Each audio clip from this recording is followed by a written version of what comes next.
أعوذ بالله من الشيطان الرجيم بسم الله الرحمن الرحيم السلام عليكم ورحمة الله وبركاته Waalaikumsalam warahmatullahi wabarakatuh. Alhamdulillah Rabbil alamin wa bihi nasta'in ala umuri dunya waddin wassalatu wassalamu ala asyrafil anbiya wal mursalin wa ala alihi washabbihi ajma'in amma ba'd. Subhanaka la ilma lana illa ma 'allamtana innaka antal alimul hakim. Rabbi shrah li sadri wa yassir li amri wahlul 'uqdatam min lisani yafqahu qawli. Qala ta'ala a'udzu billahi minasy syaithanir rajim. Bismillahirrahmanirrahim. Inna anzalnahu fi lailatul qadar wa ma adraka ma lailatul qadar. Lailatul qadri khairun min alfi syahr. Tanazzalu malaikatu war-ruhu fiha bi'izni rabbihim min kulli amr. Salamun hiya hatta matla'il fajr. Shadaqallahul azim.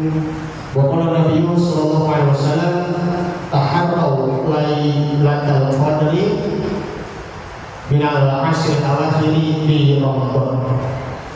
Al-hadis al-kana Rasulullah sallallahu alaihi wasallam. Yang saya hormati para pengurus DKM Masjid Robani, tak lupa dari Pak Handoko, Akhil-Akhila Bang Ansori, Akhil-Akhila Ibnu, dan juga Akhil-Akhila siapa namanya? Mona Almi. Semoga diberi kesehatan dan panjang umur dan diberkahi rezekinya. Amin ya rabbal alamin. Bapak-bapak dan ibu-ibu serta saudara-saudari, adik-adik yang dimuliakan Allah Subhanahu wa taala. Alhamdulillah pada malam hari ini dengan penuh berkah turunnya hujan. Sudah dari semalam yang kita diguyur hujan. Dari waktu kita raweh, hujannya tidak berhenti, masih awet sampai redanya sekitar jam setengah 11 ataupun jam 11 malam. Masya Allah. Jadi ini sangat tepat sekali ya dengan turunnya hujan ya di waktu malam Lailatul Qadar. Karena ini merupakan malam penuh istimewa bagi kita di malam Lailatul Qadar.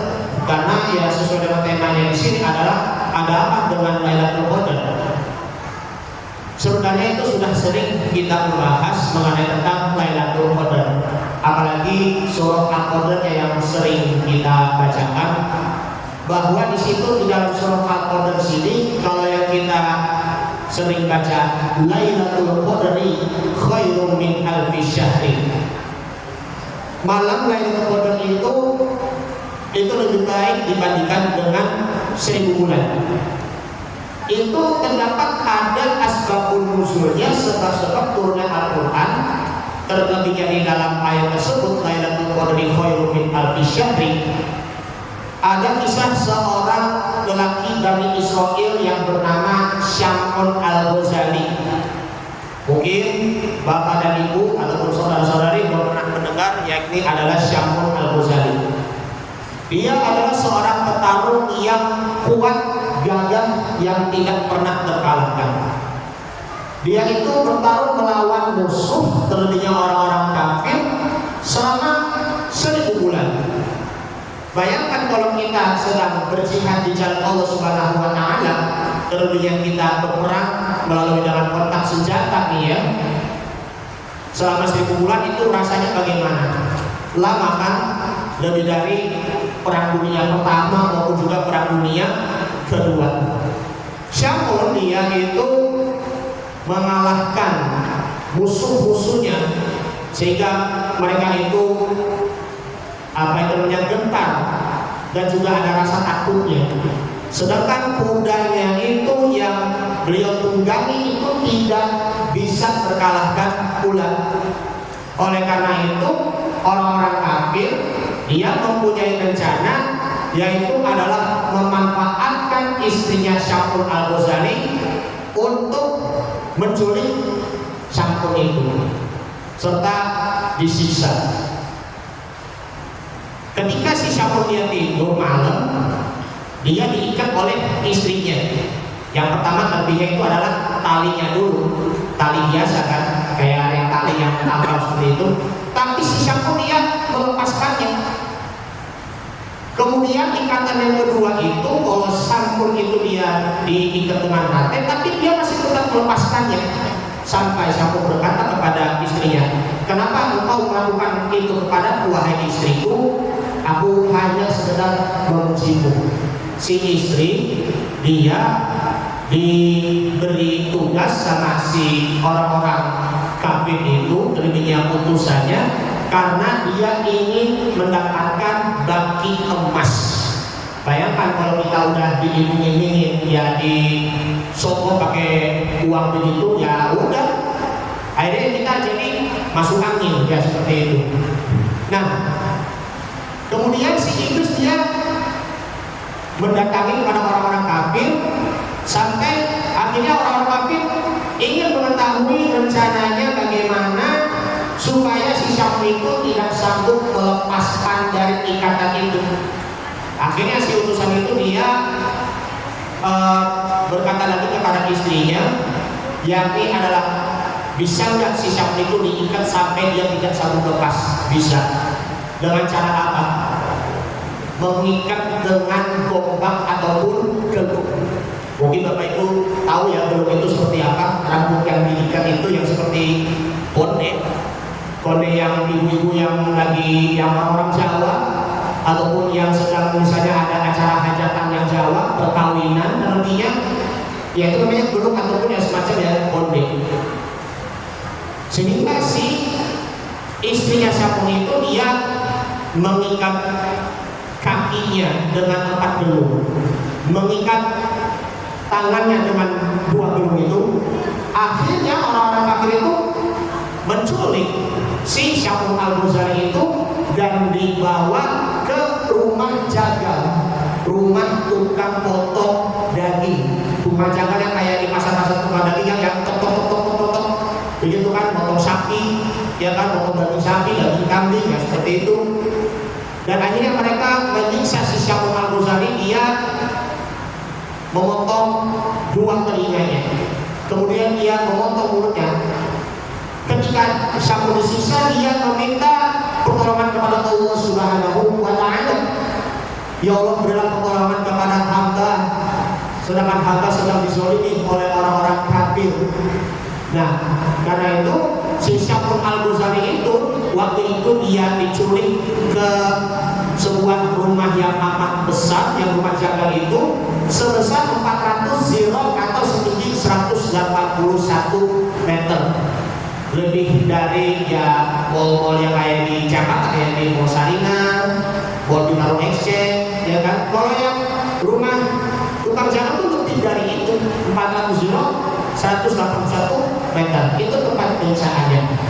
Nah, Syamur Al-Ghazali berdoa minta pertolongan kepada Allah Subhanahu wa Ta'ala. Akhirnya Allah menolong Syamur Al-Ghazali sehingga gelung ataupun gombak itu bisa lepas kembali, hingga si Syamur dia merobohkan rumah tukang jagal yang satu tiang itu bisa beliau robohkan, sampai akhirnya orang-orang kafir yang menzalimi Syamur, termasuk juga istrinya yang durhaka kepada Syamur, semuanya mati binasa mengenaskan.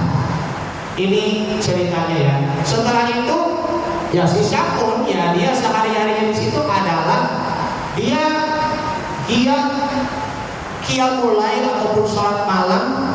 Kemudian di siang harinya itu dia melakukan berpuasa. Makanya ini di dalam cerita yang ini merupakan latar belakang kisah mengenai tentang Lailatul Qadar.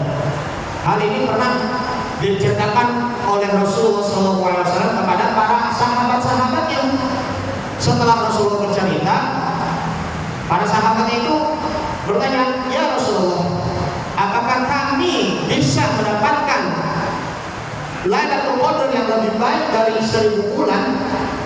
Tapi Rasulullah SAW menjawab, tidak tahu.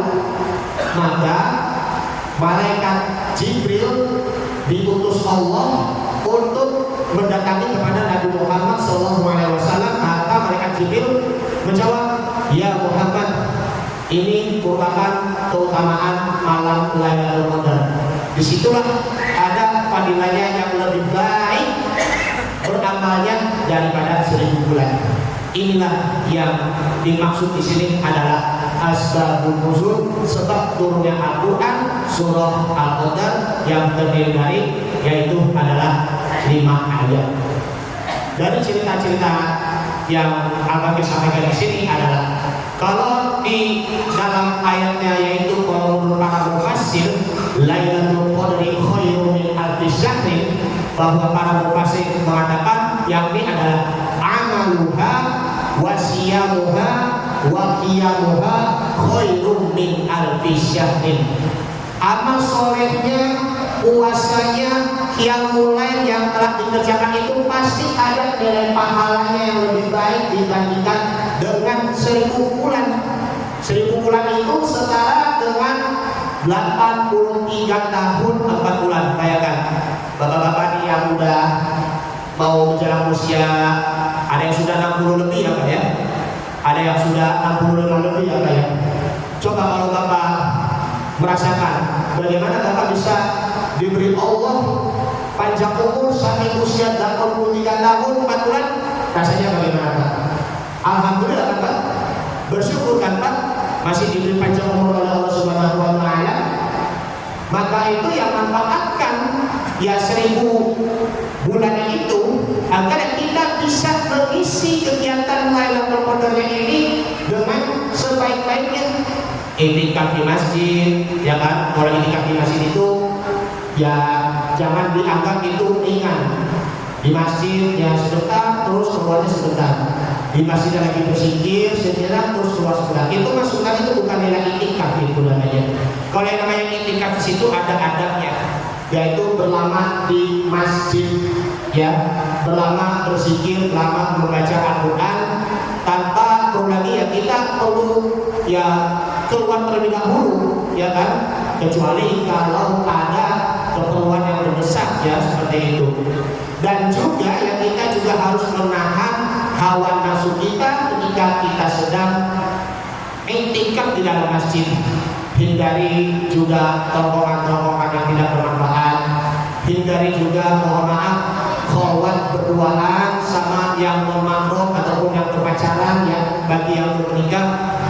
Dan juga ya setelah itu kalau yang mau sahur ya ketika iktikaf ya sebaiknya tuh ya jangan ke kantin ataupun yang ke tempat warung yang karena mau sahur ya karena saking lapar, karena itu pun juga sama aja tidak mendapatkan pahala iktikaf.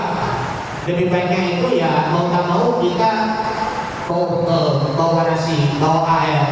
Syukur-syukur kalau yang di masjid ya ada, sudah ada tersedia makanan ataupun minuman untuk menu sahur.